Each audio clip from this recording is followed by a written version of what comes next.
وعلیکم ورحمۃ اللہ وبرکاتہ۔ نحمدہ ونصلی ونسلم علی رسولہ الکریم، اما بعد فاعوذ باللہ من الشیطان الرجیم، بسم اللہ الرحمن الرحیم۔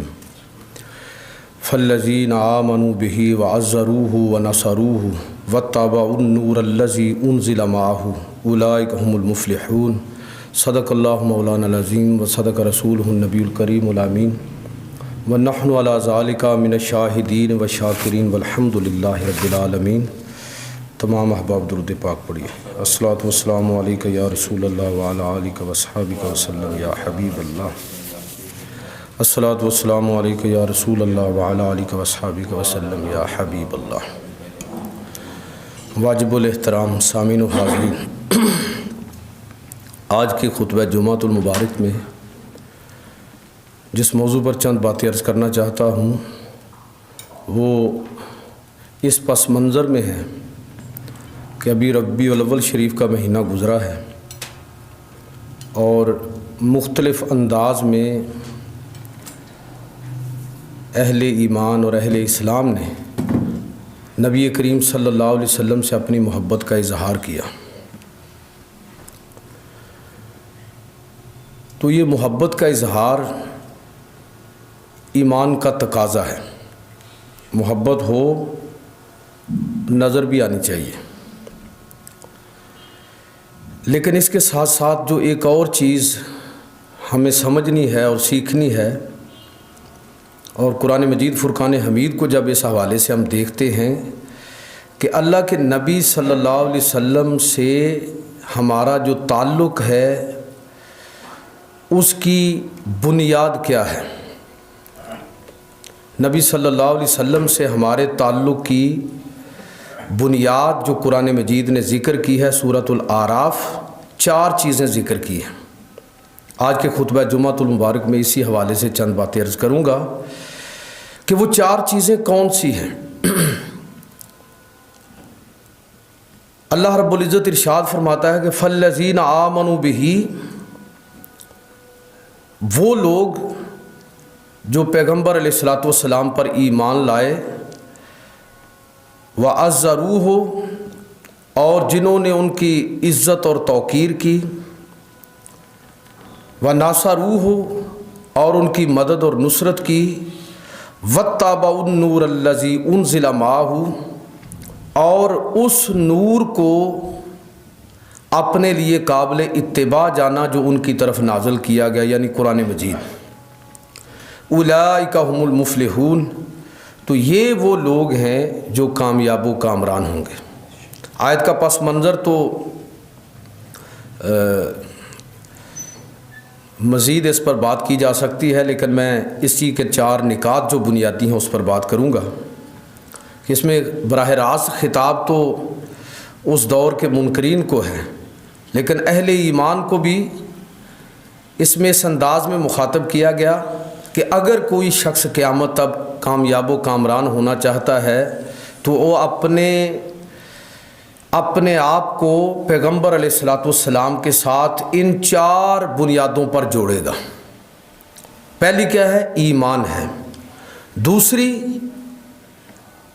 توقیر اور تعظیم ہے، اور تیسری نصرت و حمایت ہے، اور چوتھی قرآن مجید کو اپنے لیے قابل اتباع جاننا اور اس کے احکام اور اس کے مسائل کو اختیار کرنا۔ یہ 4 چیزیں ہیں جن کا قرآن مجید نے اس اسلوب میں ذکر کیا ہے کہ یہ اللہ کے نبی صلی اللہ علیہ وسلم کے ساتھ ہمارے تعلق کی بنیاد ہے۔ پہلی بنیاد کیا ہے؟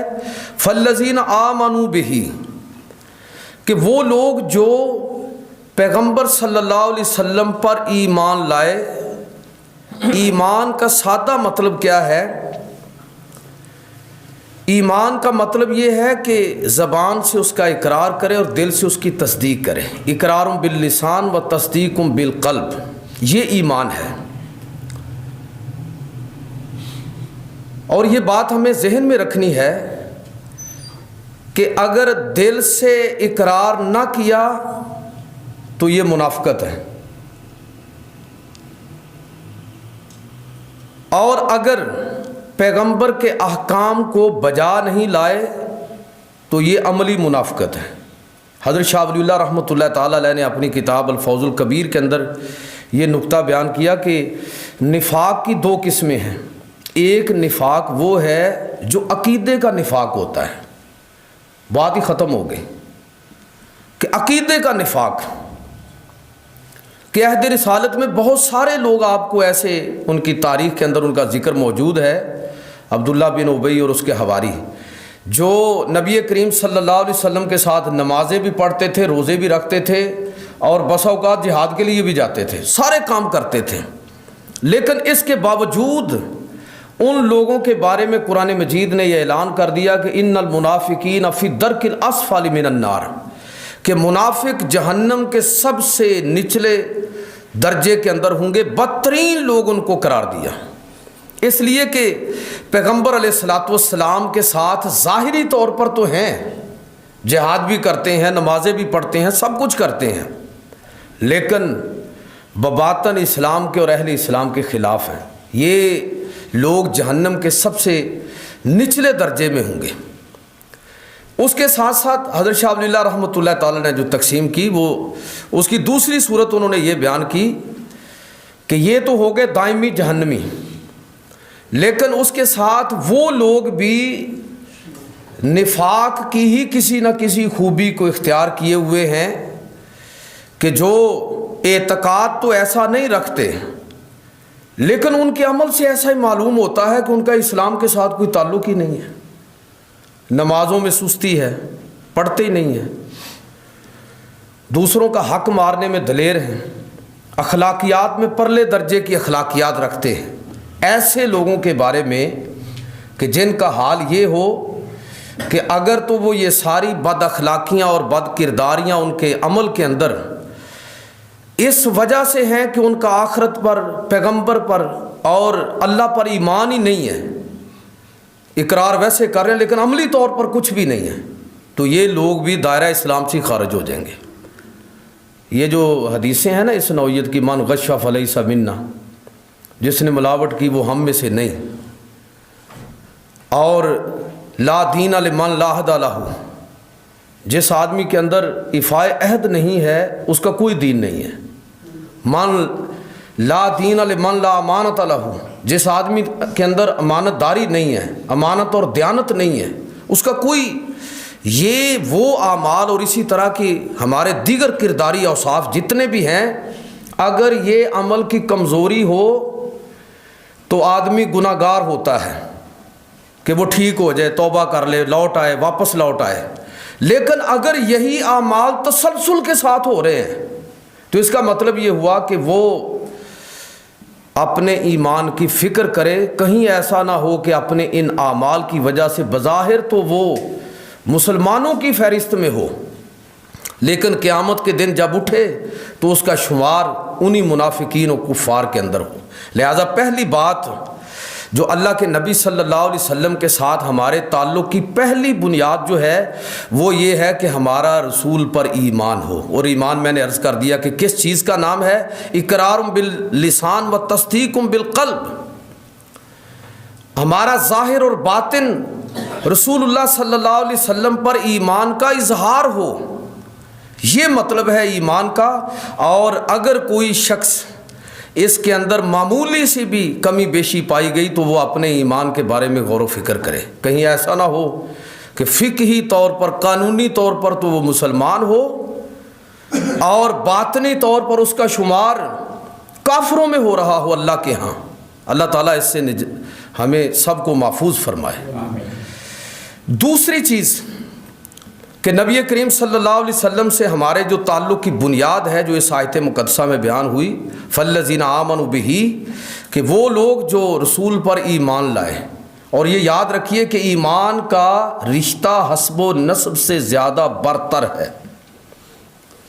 نبی صلی اللہ علیہ وسلم کے ساتھ ہمارا یہ تعلق حسبی نسبی رشتوں سے بہت اعلیٰ ہے، اس لیے کہ نبی صلی اللہ علیہ وسلم کے ساتھ جن لوگوں کا حسبی نسبی تعلق تھا ان کو بھی یہ فضیلت اسی وقت حاصل ہوگی جب وہ پیغمبر علیہ الصلوۃ والسلام پر ایمان لائیں گے. اگر ایمان نہیں لائیں گے تو وہ ابو جہل ہو سکتا ہے، ابو لہب ہو سکتا ہے، کوئی اور ہو سکتا ہے، اس کو کوئی فضیلت حاصل نہیں ہے۔ حسب نسب پیچھے ہے اور ایمان کا تعلق آگے ہے۔ اس لیے پہلا جو تعلق ہے، ہمارے تعلق کی پہلی بنیاد وہ ایمان بالرسالت ہے، پیغمبر علیہ الصلوۃ والسلام پر ایمان لانا ہے۔ دوسری چیز جو قرآن مجید نے ذکر کی اس آیت مقدسہ کے اندر کہ فالذین آمنوا بہ وعزروہ، اور وہ ان کی توقیر اور تعظیم کرنے والے ہیں۔ ایمان کامل کا جو پہلا اظہار ہوتا ہے وہ پیغمبر علیہ الصلوۃ والسلام کے ساتھ والہانہ محبت اور عقیدت کا ہے، اور یہ ممکن نہیں ہے کہ ایک شخص رسول اللہ صلی اللہ علیہ وسلم پر ایمان رکھتا ہو اور رسول اللہ صلی اللہ علیہ وسلم کی تعظیم اور توقیر نہ کرتا ہو۔ یہ دو چیزیں آپس میں جمع نہیں ہو سکتی۔ قرآن مجید نے، چونکہ پچھلے جمعے 2-3 میں نے اس پر عرض کیا ہے، اس لیے اس پر زیادہ بات نہیں کروں گا۔ قرآن مجید نے سورۃ الحجرات آپ پڑھیے، بڑی تفصیل کے ساتھ بات کی ہے، اور پچھلے جمعے بھی میں یہ بات کہہ رہا تھا کہ یہاں تک ہمیں حکم ہے کہ تم اپنی آوازوں کو بھی بلند نہیں کرنا۔ ایسی بے ادبی بھی غیر شعوری طور پر بھی نہیں ہونی چاہیے۔ یعنی ذرا تصور کریں کہ شعوری طور پر تو آپ سوچئے بھی نہ کہ ایک آدمی اللہ کے پیغمبر کے حکم کو، قرآن و سنت کو چیلنج کر رہا ہو، یہ تو سوچا بھی نہیں جا سکتا کہ ایسا آدمی اگر کرے گا تو وہ ایمان والوں میں شامل ہوگا۔ یہ تو سوال ہی نہیں پیدا ہوتا۔ لیکن یہاں بات ہو رہی ہے سورۃ الحجرات کے اندر، جس طرح پچھلے جمعے میں نے بات کی تھی کہ بالکل اپنے آپ کو ہر لمحہ خبردار رکھنا ہے۔ پیغمبر پر ایمان لانے کے بعد اللہ کے پیغمبر صلی اللہ علیہ وسلم کے معاملے میں اس کو اپنے آپ کو ہر لمحہ خبردار رکھنا ہے، ورنہ کیا ہوگا؟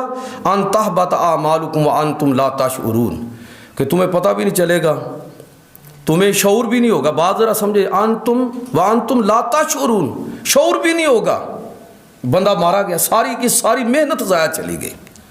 تو محبت رسول اور تعظیم اور توقیر جو ہے، یہ دوسری بنیاد ہے جو قرآن مجید فرقان حمید نے ذکر کی ہے۔ بس اس میں 1-2 باتیں میں مزید عرض کرنا چاہتا ہوں کہ اس توقیر اور تعظیم کا لازمی نتیجہ کیا نکلے گا۔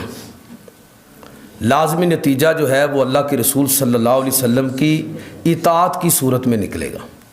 یہ ممکن نہیں ہے کہ حضور کی توقیر اور تعظیم، جس سے آدمی محبت رکھتا ہے، جس کی تعظیم کرتا ہے، اس کی بات بھی مانتا ہے، یہ تو اس محبت کا بنیادی تقاضا ہے۔ اس لیے آپ نبی کریم صلی اللہ علیہ وسلم، بہت ساری آیتیں ہیں اور بہت ساری حدیثیں ہیں، میں تبرکاً صرف ایک حدیث پڑھتا ہوں۔ حضرت عبداللہ بن عمرو بن عاص رضی اللہ تعالیٰ عنہ فرماتے ہیں کہ اللہ کے پیغمبر صلی اللہ علیہ وسلم نے ارشاد فرمایا، لا یؤمن احدکم حتی یکون ہواہ تابعا لما جئت بہ، اے لوگو تم میں سے کوئی شخص اس وقت تک مومن نہیں ہو سکتا جب تک کہ اپنے آپ کو ان احکام کے، ان تعلیمات کے تابع نہ کر دے جو میں لے کر آیا ہوں۔ ذرا اس پر غور کیجئے کہ جب تک اپنے آپ کو اس کے تابع نہ کر دے جو میں لے کر آیا ہوں شریعت، اس وقت تک تم میں سے کوئی شخص کامل مومن نہیں ہو سکتا۔ یہ کامل مومن کا ترجمہ بھی میں اس احتیاط کے پیش نظر کر رہا ہوں کہ عمل میں سستی ہے تو ایمان میں نقص واقع ہو گیا، انکار کیا تو پھر تو اسلام سے خارج ہو گیا، لیکن عمل کے اندر سستی ہے اور واپس رجوع ہے اللہ اور اللہ کے رسول کی طرف، تو وہ مومنین میں شمار ہوگا، اگرچہ اس کے ایمان کمزور ایمان کے درجے میں ہوگا۔ تو یہ اطاعت کہ جس کو رسول کی اطاعت کو اللہ رب العزت نے اپنی اطاعت قرار دیا، من یطیع الرسول فقد اطاع اللہ، اسی توقیر اور تعظیم کا نتیجہ محبت رسول کی شکل میں بھی ہے۔ یہ موضوع چونکہ اس پر میں بات کر چکا ہوں، صرف ایک واقعہ آپ کی خدمت میں عرض کر دیتا ہوں کہ محبت کیا اور اس کا لیول کیا ہے۔ اللہ کے نبی صلی اللہ علیہ وسلم کے ساتھ ہمارے ایمان کی جو بنیادیں ہیں، اس میں دوسری بنیاد جس کو قرآن نے ذکر کیا، وَعَزَّرُوهُ، کہ ان کی تعظیم اور توقیر کرتے ہیں اہل ایمان، وہ ایمان والے ہیں۔ ہمارے تعلق کی یہ بنیاد ہے، اور وہ تعظیم اور توقیر کس درجے کی کہ جس کے نتیجے میں رسول سے ایسی محبت ہو کہ نبی کریم صلی اللہ علیہ وسلم نے ارشاد فرمایا کہ لا یؤمن احدکم حتی اکون احب الیہ من والدہ وولدہ والناس اجمعین، کہ لوگوں تم میں سے کوئی شخص اس وقت تک کامل مومن نہیں ہو سکتا جب تک اپنے والدین اور اپنی اولاد اور سب لوگوں سے مجھے زیادہ محبوب نہ بنا لے۔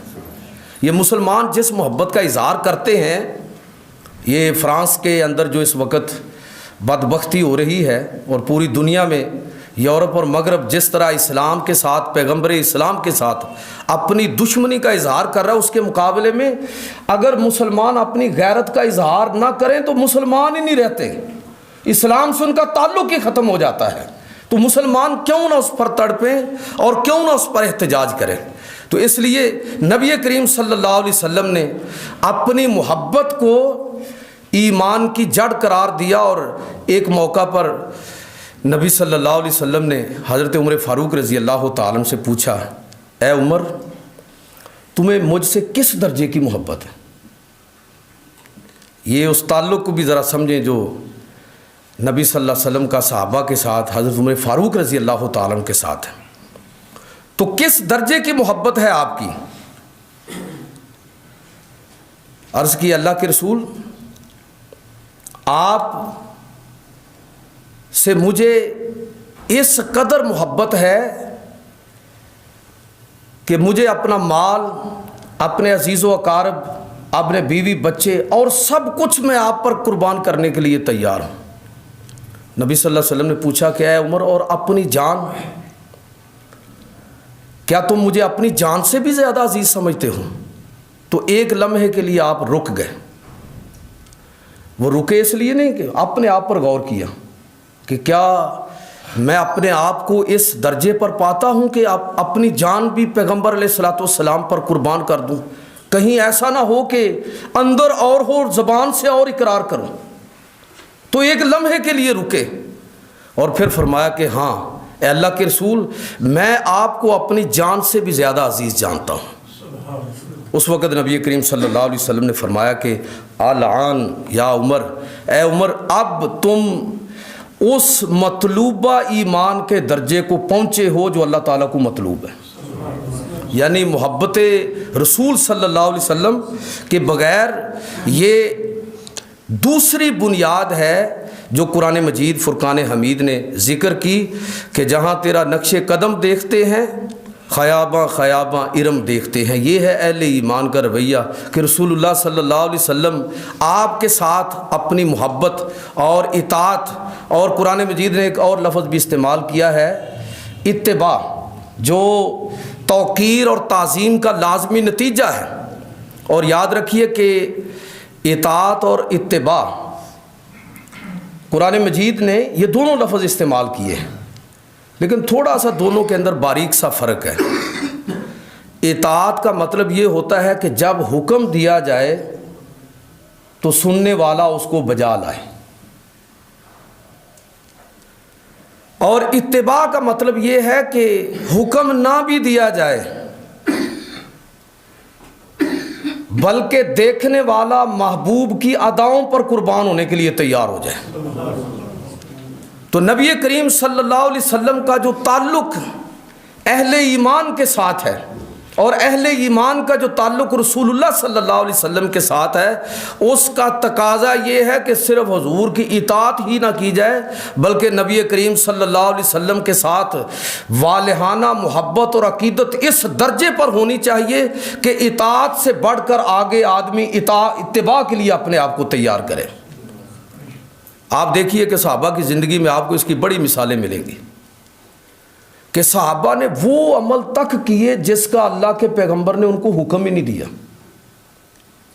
ایک صحابی نبی کریم صلی اللہ علیہ وسلم کی بارگاہ میں حاضر ہوئے، اتفاق سے اس وقت اللہ کے نبی صلی اللہ علیہ وسلم ایک ہی دفعہ ملے، دوبارہ زندگی میں حضور کی زیارت کا موقع نہیں ملا۔